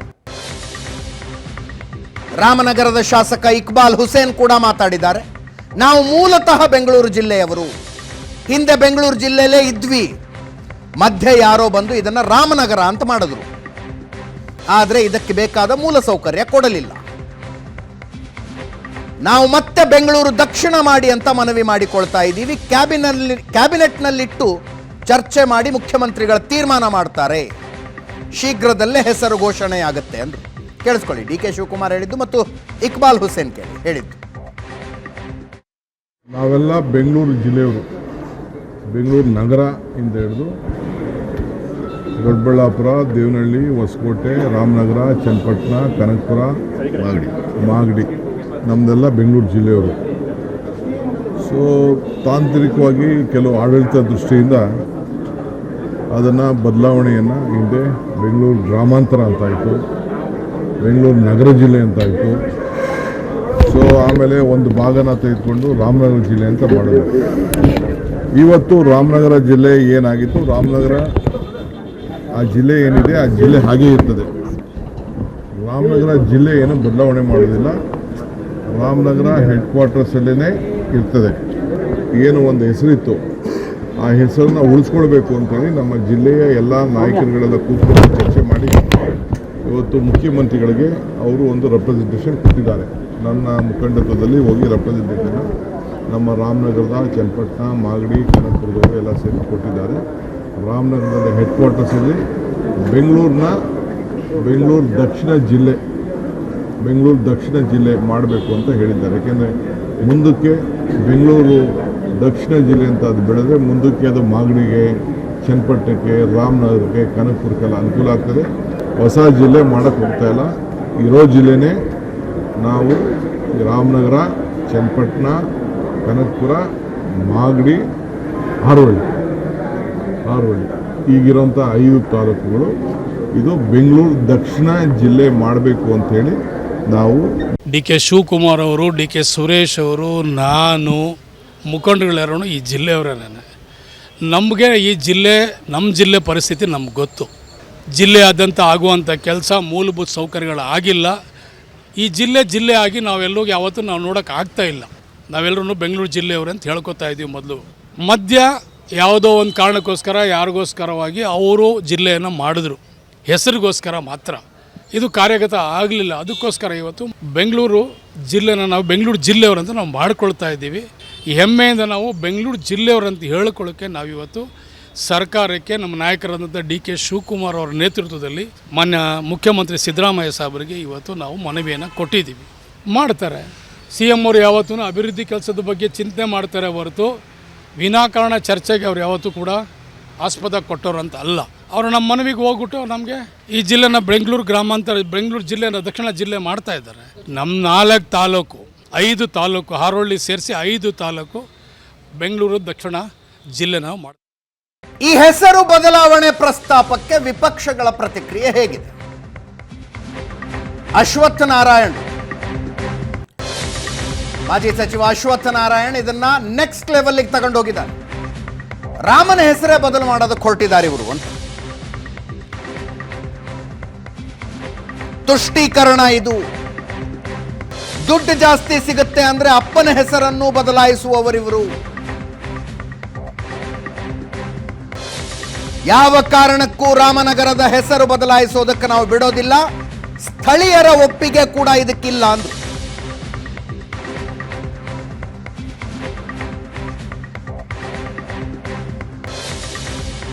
ಮುಂಚೆ ಶಂಷೀರಾಬಾದ್ ಆಗಿತ್ತು ಇದರ ಹೆಸರು. ಅದನ್ನ ಹನುಮಂತಯ್ಯನವರು ರಾಮನಗರ ಅಂತ ಮಾಡಿದ್ದಾರೆ. ದಕ್ಷಿಣದ ಅಯೋಧ್ಯೆ ಅಂತ ಕರೀತಾರೆ ಇದನ್ನ. ಇದರ ಹೆಸರನ್ನು ಬದಲಾಯಿಸ್ತೀರಾ ನೀವು?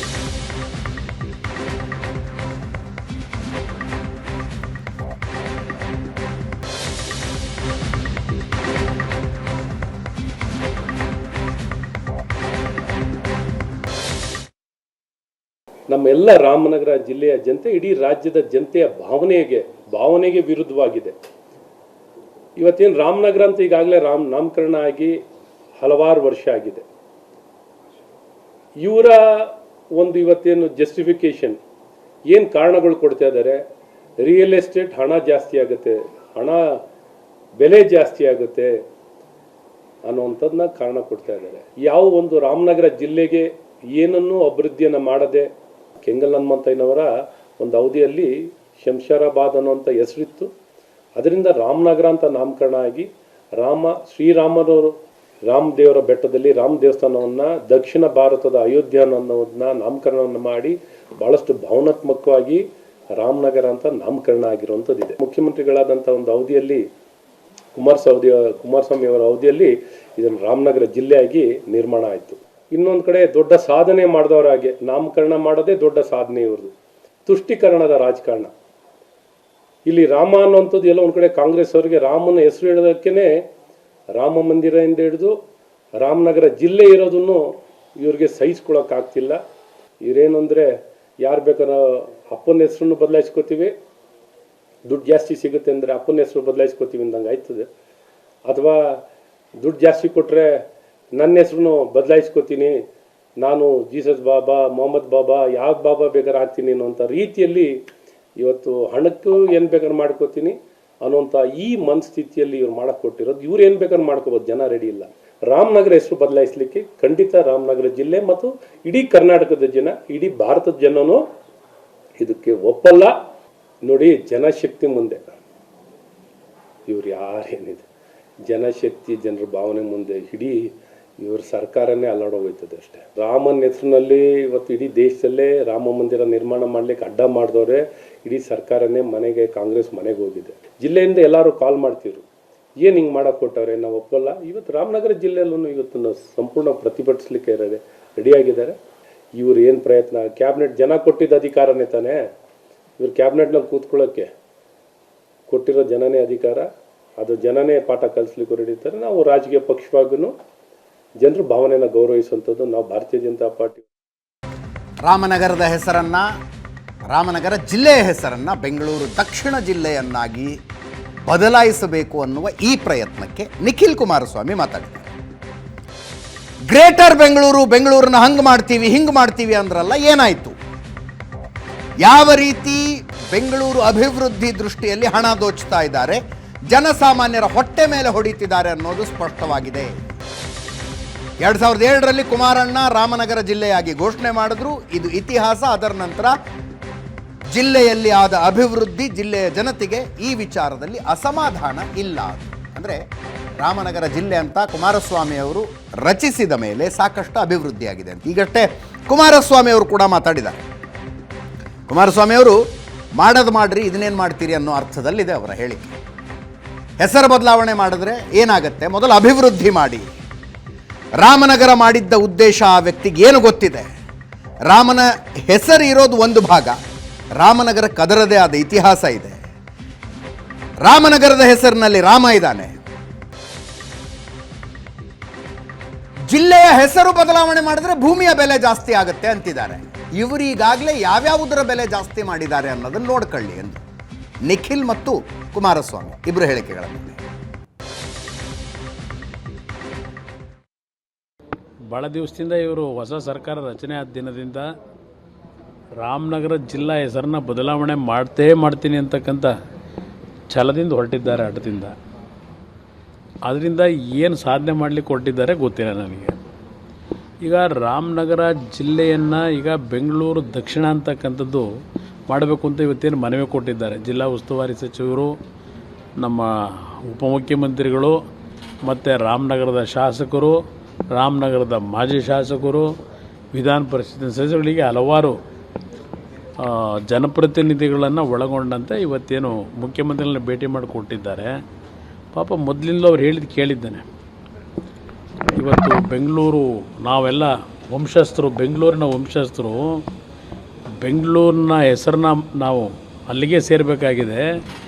ಬೆಂಗಳೂರಿಗೆ ನಮ್ಮ ಹೆಸರು ಸೇರ್ಪಡೆ ಆದರೆ ಬೆಂಗಳೂರಿನ ಬೆಲೆ ಏನಿದೆ, ಎಂಥದ್ದು ಮೂಟೆಗಟ್ಟಲೆ ತುಂಬೋದಂತಲ್ಲ ದುಡ್ಡನ್ನ, ಅದೆಲ್ಲ ನೀವು ತುಂಬಿಕೊಳ್ಳಲಿಕ್ಕೆ ಒಳ್ಳೆ ಅವಕಾಶಗಳಿದೆ. ಅದರಿಂದ ನೀವು ಯಾರು ಭೂಮಿ ಮಾರಾಟ ಮಾಡಬೇಡಿ. ನಾನು ಬೆಂಗಳೂರಿಗೆ ಈ 4 ತಾಲೂಕುಗಳನ್ನ ಸೇರಿಸ್ತಕ್ಕಂಥವ್ರ ಮುಖಾಂತರ ನಿಮಗೆ ದುಡ್ಡು ದೊಡ್ಡ ಮಟ್ಟದಲ್ಲಿ ಉಕ್ಕಿ ಹರಿಯೋ ಥರ ನಿಮಗೆಲ್ಲರಿಗೂ ಅನುಕೂಲ ಮಾಡಿಕೊಡ್ತೀನಿ, ಯಾರೋ ಒಂದು ಇಂಚು ಭೂಮಿ ಮಾರಬೇಡಿ ಅಂತ ಹೇಳಿದ್ದು ಕೇಳಿದ್ದೇನೆ. ಬ್ರ್ಯಾಂಡ್ ಬೆಂಗಳೂರಿಗೆ ನೋಡಿಲ್ವಾ?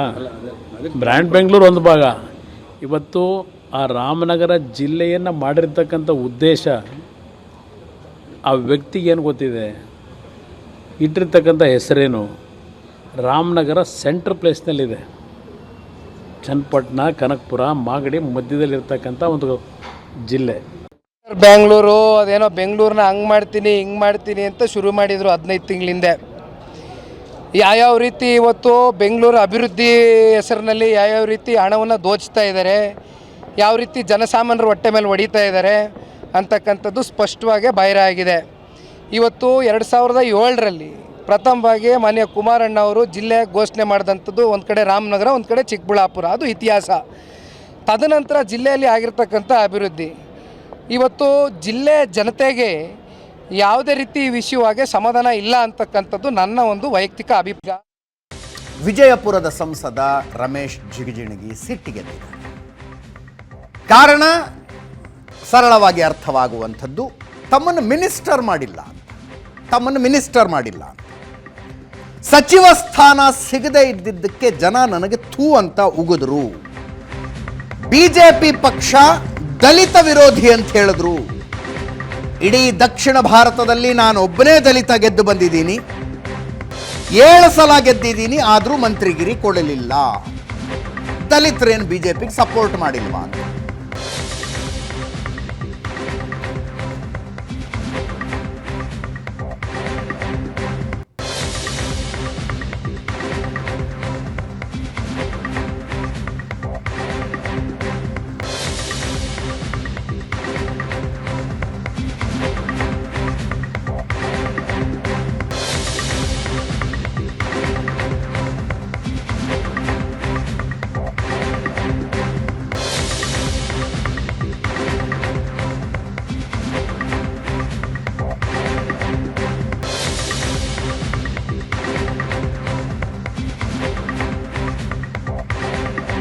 ಅಲ್ರಿ, ನನಗೆ ಮಂತ್ರಿಕಿದು ಅವಶ್ಯಕತೆ ಇಲ್ಲ.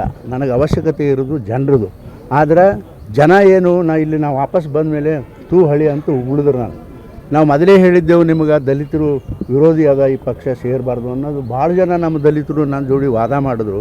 ಅದು ನನ್ನ ಸಲುವಾಗಿಲ್ಲ, ಜನರ ಒತ್ತಡ ಮಾತ್ರ ಆದ. ನೀವು ಯಾವುದೇ ಪರಿಸ್ಥಿತಿ ನೋಡಿರಿ, ಎಂಥ ಅನ್ಯಾಯನೋ ನ್ಯಾಯ ಹೇಳ್ರಿ. ಒಬ್ಬ ದಲಿತ ಮನುಷ್ಯ ಇಡೀ ಸೌತ್ ಇಂಡಿಯಾದಾಗ, ದಕ್ಷಿಣ ಭಾರತದಲ್ಲಿ ನಾನು ಒಬ್ಬನೇ ಗೆದ್ದು ಬಂದವ. ಏಳು ಚುನಾವಣೆಯಲ್ಲಿ ಒಬ್ಬ ದಲಿತನಾಗಿ ಎಲ್ಲ ಅಪರ್ ಕಾಸ್ಟ್ನವ್ರು ಆದ್ರಪ್ಪ. ಅಂದರೆ ಇವರೇನು ಈ ದಲಿತರೇನು ಭಾರತೀಯ ಜನತಾ ಪಕ್ಷಕ್ಕೆ ಸಪೋರ್ಟೇ ಮಾಡಿಲ್ಲ. ಅದಕ್ಕೆ ತುಂಬ ಅದ್ರ ಬಗ್ಗೆ ನನಗಂತೂ ಮನಸ್ಸಿಗೆ ನೋವಾದಪ್ಪ. ಇಷ್ಟು ಮಾತ್ರ ಹೇಳಬಲ್ಲೆ.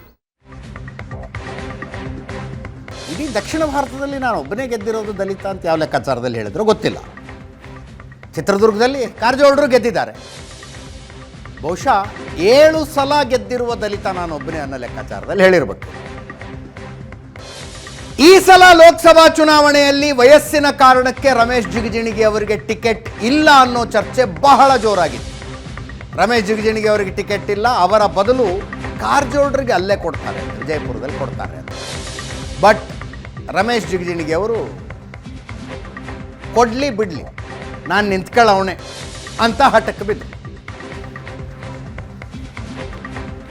ಕೊಪ್ಪಳದಲ್ಲಿ ಸಂಗಣ್ಣ ಕರಡಿ ಅವರಿಗೆ ಟಿಕೆಟ್ ತಪ್ಪಿಸಿ ಅವರು ಕಾಂಗ್ರೆಸ್ಸಿಗೆ ಹೋಗಿ ಬಿಜೆಪಿ ಕೊಪ್ಪಳವನ್ನು ಕಳಕಂತ. ಅಂಥದ್ದೇ ಪರಿಸ್ಥಿತಿ ವಿಜಯಪುರದಲ್ಲಿ ಬರುವ ಸಾಧ್ಯತೆ ಇತ್ತು.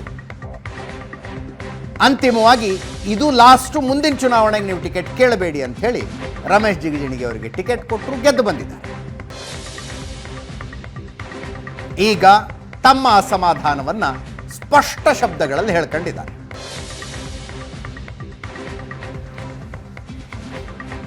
ನನ್ನ ಕೊಲೀಗ್ ಪ್ರಶಾಂತ್ ನಾಥ್ ನೇರ ಸಂಪರ್ಕದಲ್ಲಿದ್ದಾರೆ. ರಮೇಶ್ ಜಿಗಜಿಣಿಯವರು ಅವಾಗವಾಗ ಪ್ರಶಾಂತ್ ನಾಥ್ ಅವ್ರಿಗೆ ಫೋನ್ ಮಾಡಿ ಮಾತಾಡ್ತಿರ್ತಾರೆ, ಕಷ್ಟ ಸುಖ ಹಂಚ್ಕೊತಿರ್ತಾರೆ. ನಿರೀಕ್ಷಿತವಾ ಪ್ರಶಾಂತ್ ಅಸಮಾಧಾನ? ಅದು ನೋಡಿ, ಈ ಅಸಮಾಧಾನ ಸಂಪುಟ ರಚನೆಯ ನಂತರ ಇತ್ತು, ಅದು ಇವತ್ತು ಸ್ಫೋಟಗೊಂಡಿದೆ. ಎಸ್, ಜಿಗಜಿಣಗಿ ಇರ್ಬೋದು, ಗೋವಿಂದ ಕಾರಜೋಳ ಇರ್ಬೋದು, ಪದೇ ಪದೇ ಹೇಳ್ತಾ ಇದ್ದರು ದಲಿತ ಕೂಟದಲ್ಲಿ ದಕ್ಷಿಣ ಭಾರತದಲ್ಲಿ ಬಿ ಜೆ ಪಿಯಲ್ಲಿ ಯಾರೂ ಗೆದ್ದಿಲ್ಲ. ನಾವು ಈಗ ಮಾದಿಗ ದಂಡವರಾದ ನಾಯಕ ಬಂದು ಇಲ್ಲಿ ವೋಟ್ ಕೇಳಿ ದಲಿತ ಲೆಫ್ಟ್ ದೊಡ್ಡ ಪ್ರಮಾಣದಲ್ಲಿ ಬಿ ಜೆ ಪಿ ಜೊತೆ ನಿಂತ್ಕೊಳ್ತು. ಒಕ್ಕಲಿಗ ಸಮುದಾಯದಲ್ಲಿ ಕುಮಾರಸ್ವಾಮಿ ಅವ್ರಿಗೆ ಕೊಟ್ಟು ಶೋಭಾ ಕರಂದ್ಲಾಜೆಗೂ ಕೊಟ್ಟರು. ಆದರೆ ನಮ್ಮ ಸಮುದಾಯಕ್ಕೊಂದು ಮಂತ್ರಿ ಸ್ಥಾನವನ್ನು ಕೊಡಬಹುದಿತ್ತು ಅಂತಕ್ಕಂಥ ಅಸಮಾಧಾನವನ್ನು ಡೇ ಒನ್ನಿಂದ ಖಾಸಗಿಯಾಗಿ ಜಿಗಜಿಣಗಿ ಮತ್ತು ಕಾರಜೋಳ ಇಬ್ಬರು ಹೊರಗೆ ಹಾಕ್ತಿದ್ರು. ಓಕೆ, ಜಿಗಜಿಣಗಿ ಅವರು ಯಾವತ್ತೂ ಅಂದರೆ ಮಾತಾಡಿದರೆ ಫಿಲ್ಟರ್ ಮಾಡಿ ಮಾತಾಡೋರಲ್ಲ, ಮಾತಾಡೋದು ಕಡಿಮೆ, ಆದರೆ ಬಟ್ ಮಾತಾಡಿದ್ರೆ ಹಿಂಗೆ ಹೊಡೆದು ಬಿಡ್ತಾರೆ. ಫಿಲ್ಟರ್ ಮಾಡಿ ಮಾತನಾಡೋರಲ್ಲ. ಹಿಂದೆ ಯಡಿಯೂರಪ್ಪನವರು ಮುಖ್ಯಮಂತ್ರಿ ಇದ್ದಾಗಲೂ ಕೂಡ ನೇರವಾಗಿ ಮಾತನಾಡ್ತಾಯಿದ್ರು. ಈಗ ತಮ್ಮ ಮನಸ್ಸಿನ ಭಾವನೆಗಳನ್ನು ಭಾಳ ನೇರವಾಗಿ ಹೇಳಿದ್ದಾರೆ. ನನಗನ್ಸುತ್ತೆ ಬಿ ಜೆ ಪಿ ಮತ್ತು RSS ತುಂಬ ಗಂಭೀರವಾಗಿ ತೆಗೆದುಕೊಳ್ಬೇಕಾಗಿರ್ತಕ್ಕಂಥ ಹೇಳಿಕೆ ಇದು. ಎಸ್, ಯಾಕಂದರೆ ಇಡೀ ದೇಶದಲ್ಲಿ ಅಜಿತ್, ನರೇಂದ್ರ ಮೋದಿಯ 10 ವರ್ಷಗಳ ನಂತರ ಯಾವುದಾದ್ರೂ ಒಂದು ಸಮುದಾಯದ ಮತಗಳು ಶಿಫ್ಟ್ ಆಗ್ತಿವೆ ಬಿ ಜೆ ಪಿಯಿಂದ ಅಂತ ಕಂಡಿದ್ರೆ ಅದು ದಲಿತ ಸಮುದಾಯದ ಮತಗಳು. ಬಹಳಷ್ಟು ರಾಜ್ಯಗಳಲ್ಲಿ ದಲಿತ ಸಮುದಾಯದ ಮತಗಳು ಬೇರೆ ಬೇರೆ ಕಾರಣಗಳಿಂದ, ಅದು ಸಂವಿಧಾನದ ಬದಲಾವಣೆ ಮಾಡ್ತಾರೆ, ಮೀಸಲಾತಿ ತೆಗೆದು ಹಾಕ್ತಾರೆ, ಏನೇನೋ ಒಂದು ಚರ್ಚೆಗಳು, ಹೌದು, ಆ ನರೇಟಿವ್ ಬಿಲ್ಡ್ನ ಕಾರಣದಿಂದ ದಲಿತ ಮತಗಳು ಶಿಫ್ಟ್ ಆದವು. ಕರ್ನಾಟಕದಲ್ಲೂ ಕೂಡ ಮುಂಬೈ ಕರ್ನಾಟಕ ಇರಬಹುದು, ಬೇರೆ ಬೇರೆ ಭಾಗಗಳಲ್ಲಿ ಬಿ ಜೆ ಪಿ ಸತತವಾಗಿ ಗೆಲ್ಲಿಕ್ಕೆ ಕಾರಣ ಮೇಜರ್ ಕಮ್ಯುನಿಟಿ ಮತಗಳ ಜೊತೆಗೆ ದಲಿತ್ ಲೆಫ್ಟ್ ಮತಗಳು. ಆ ಕಾರಣದಿಂದ ಜಿಗಜಿಣಗಿ ಹೇಳಿಕೆ ಭಾಳ ಒಂದು ಮಹತ್ವಪೂರ್ಣ ಅಂತ ನನಗನ್ಸುತ್ತೆ. ಯಾಕಂದರೆ ಇನ್ನೊಂದು ಕಡೆ ಕಾಂಗ್ರೆಸ್ನಲ್ಲಿ AICC ಅಧ್ಯಕ್ಷರಾಗಿ ಮಲ್ಲಿಕಾರ್ಜುನ್ ಖರ್ಗೆ ಇದ್ದಾರೆ. ಇಲ್ಲಿ ದಲಿತ ಮುಖ್ಯಮಂತ್ರಿಯ ಪ್ರಶ್ನೆ ಬಂದರೂ ಕೂಡ ಅಲ್ಲಿ ಖರ್ಗೆ AICC ಅಧ್ಯಕ್ಷರಾಗಿರೋದ್ರಿಂದ ಕಾಂಗ್ರೆಸ್ ಪದೇ ಪದೇ ಹೇಳುತ್ತೆ ನಾವು ದಲಿತರಿಗೆ ಭಾಳ ದೊಡ್ಡ ಹುದ್ದೆಯನ್ನು ಕೊಟ್ಟಿದ್ದೀವಿ. ಕರ್ನಾಟಕದಲ್ಲಿ ರಮೇಶ್ ಜಿಗಜಿಣಗಿ ಹಿಂದೆ ಮಂತ್ರಿಯಾಗಿದ್ದರು, ಅವರನ್ನು ಮಂತ್ರಿ ಸ್ಥಾನದಿಂದ ತೆಗೆದುಹಾಕಲಾಯಿತು.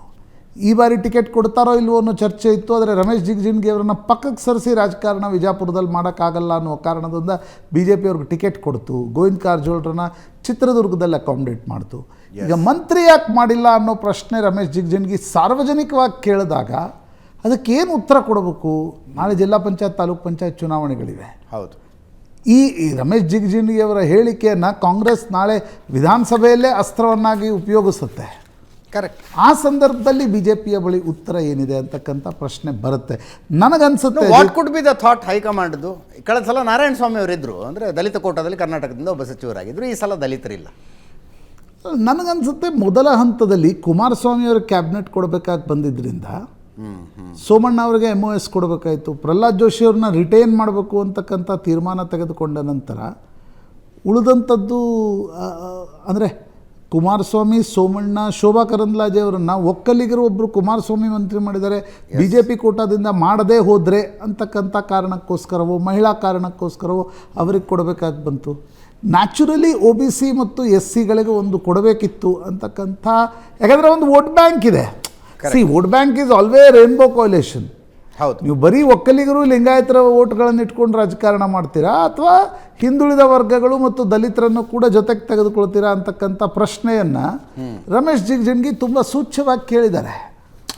ಯಾಕಂದರೆ ಒಳ ಮೀಸಲಾತಿ ಕೊಡ್ತು BJP. ಹೌದು. ಇದೇ ದಲಿತ ಎಡವರ್ಗದ ಒತ್ತಡಕ್ಕೆ ಮಡಿದು ಒಳ ಮೀಸಲಾತಿಯನ್ನು ಕೊಡ್ತು. ಈಗ ನೀವು ಮಂತ್ರಿ ಸ್ಥಾನ ಕೊಡದೇ ಇದ್ದಾಗ ಜಿಗಜಿಣಗಿ ಬಹಿರಂಗವಾಗಿ ಹೇಳಿದಾಗ ಅದರ ರಿಪರ್ಕೇಷನ್ಸ್ ಮಾಧ್ಯಮದಲ್ಲಿ ಎಷ್ಟಾಗತ್ತೋ ಬಿಡುತ್ತೋ, ಕಮ್ಯುನಿಟಿಯಲ್ಲಿ ಅದರ ಒಂದು ತಲ್ಲಣ ನಿಶ್ಚಿತವಾಗಿ ಸೃಷ್ಟಿಯಾಗುತ್ತೆ. ಈಗ ಇನ್ನೊಂದು ಚರ್ಚೆ ನಡೀತಾ ಇದೆ. ಅಂದರೆ ಕೇಂದ್ರ ಸಚಿವರಿಗೆ, ದಲಿತರಿಗೆ ಅದು ಕೇಂದ್ರ ಸಚಿವ ಸ್ಥಾನ ಸಿಕ್ಕಿಲ್ಲ, ಆದ್ದರಿಂದ ವಿಧಾನ ಪರಿಷತ್ ವಿಪಕ್ಷ ಸ್ಥಾನ ಛಲವಾದಿ ನಾರಾಯಣ ಸ್ವಾಮಿ ಅವರಿಗೆ ಸಿಗುವ ಸಾಧ್ಯತೆ ಜಾಸ್ತಿ, ಅಲ್ಲಿ ಬ್ಯಾಲೆನ್ಸ್ ಮಾಡ್ತಾರೆ ಅಂತ. ಅದಿತ್ತು ಜಿಗಜಿಣಗಿ ಹೇಳಿಕೆಯಿಂದ ನಾನು ಅದನ್ನೇ ಹೇಳೋನಿದ್ದೇನೆ. ದ ವೆರಿ ನೆಕ್ಸ್ಟ್ ಕಾನ್ಸಿಕ್ವೆನ್ಸ್ ಏನಾಗಬಹುದು ಅಂತ ನೀವು ಯೋಚನೆ ಮಾಡಿದರೆ ಅದು ವಿಧಾನ ಪರಿಷತ್ನಲ್ಲಿ ಆಗ್ಬೋದು. ಎಸ್, ಯಡಿಯೂರಪ್ಪನವರು ಮೊನ್ನೆ ಕೋರ್ ಕಮಿಟಿ ಸಭೆಯಲ್ಲಿ ಛಲವಾದಿ ನಾರಾಯಣ ಸ್ವಾಮಿ ಹೆಸರು ಹೇಳಿದರು. ಅವರು ರವಿಕುಮಾರ್ ಹೆಸರನ್ನು ಹೇಳಿಲ್ಲ, ಛಲವಾದಿ ನಾರಾಯಣ ಸ್ವಾಮಿ ಹೆಸರನ್ನು ಹೇಳಿದ್ದಾರೆ. ಆದರೆ ಅಲ್ಲಿ ದಲಿತ್ ರೈಟ್ ಲೆಫ್ಟ್ ಮತ್ತು ಅದು ರಾಜಕಾರಣ ಇದೆ. ಆದರೆ ಜಿಗಜಿಣಗಿ ಅವರ ಹೇಳಿಕೆಯನ್ನು BJP ಹೇಗೆ ತೆಗೆದುಕೊಳ್ಳುತ್ತೆ, RSS ಹೇಗೆ ತೆಗೆದುಕೊಳ್ಳುತ್ತೆ? ಯಾಕಂದರೆ RSS ಈ ವಿಷಯ ಬಂದ ತಕ್ಷಣ ಒಂದು ಸ್ವಲ್ಪ ಬ್ಯಾಕ್ಫುಟ್ನಲ್ಲಿರುತ್ತೆ. ಕರೆಕ್ಟ್. ಹೌದು. ಯಾಕಂದರೆ ಅದರಲ್ಲಿ ಬೇರೆ ಬೇರೆ ರಾಜಕಾರಣವೂ ಕೂಡ ಅಡಗಿದೆ, ಬೇರೆ ಬೇರೆ, ಈಗ ಅದರ ಬಗ್ಗೆ ಚರ್ಚೆ ಮಾಡೋಕ್ಕೆ ಹೋಗಲ್ಲ. ಆದರೆ ಜಿಗಜಿಣಗಿಯವರ ಹೇಳಿಕೆ ಏನಿದೆ ಅದು ಸಮುದಾಯದಲ್ಲಿ ಒಂದು ತಲ್ಲಣವನ್ನು ಸೃಷ್ಟಿಸುತ್ತೆ. ಅದನ್ನು BJP ಹೇಗೆ ಎದುರಿಸುತ್ತೆ, ಅದನ್ನು ಹೇಗೆ ಅಕಾಮಿಡೇಟ್ ಮಾಡುತ್ತೆ ನೋಡಬೇಕು. Yes, thank you so much Prashanth. ಇದರೊಂದಿಗೆ ಇವತ್ತಿನ ಕರ್ನಾಟಕ ಕುರುಕ್ಷೇತ್ರ ಪಾರ್ಟಿ ರೌಂಡ್ಸ್ ಮುಗಿಸ್ತಾ ಇದ್ದೀನಿ. ನೇರ ದಿಟ್ಟ ನಿರಂತರ ಸುದ್ದಿಗಾಗಿ ನೋಡ್ತಾ ಇರಿ ಏಷ್ಯಾನೆಟ್ ಸುವರ್ಣ ನ್ಯೂಸ್.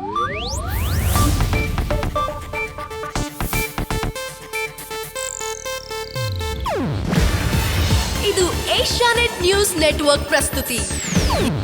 ನೀವು ನೋಡ್ತಿದ್ದೀರಾ ಏಷ್ಯಾನೆಟ್ ಸುವರ್ಣ ನ್ಯೂಸ್.